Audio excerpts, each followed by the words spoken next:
report shows what single black moms want from any candidate expecting their vote. The current project polled middle to low-income black women who are single moms to school-aged children. 69% say they believe the country's headed in the wrong direction. 76% are concerned about their child's academic progress.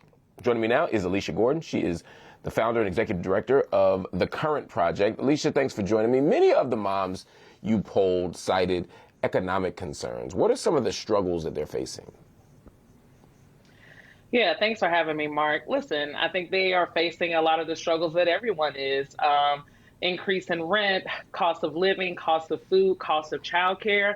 And obviously, while that may be common for many Americans across the country, it's a different experience when you're the sole income earner, right? And so you have these kind of compounded stressors that Black single mothers are experiencing economically that are really squeezing them in ways that are having them to be really creative about how they make ends meet. But really, I think obviously our focus here is how do we continue to close that economic gap for Black single mothers, in particular because they're not only responsible for themselves, but they're also responsible for what we count as millions of children across the country. Alisha, it's an election year. What do these moms want the government to do to improve education for their children?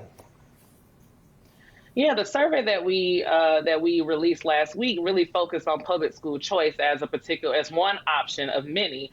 And so what we're finding that Black single mothers are wanting is they want to be able to exercise their agency as it relates to where their children can go to school. Obviously, the conversation about school choice often gets politicized, but what we see as school choice and all of the many particular school choices is really a clarion call for local governments to be taken seriously to ensure that Black single mothers, these mothers who are responsible for getting children to school on time, fed, and ready to learn, that they actually have the choices that ensure the academic success of their children.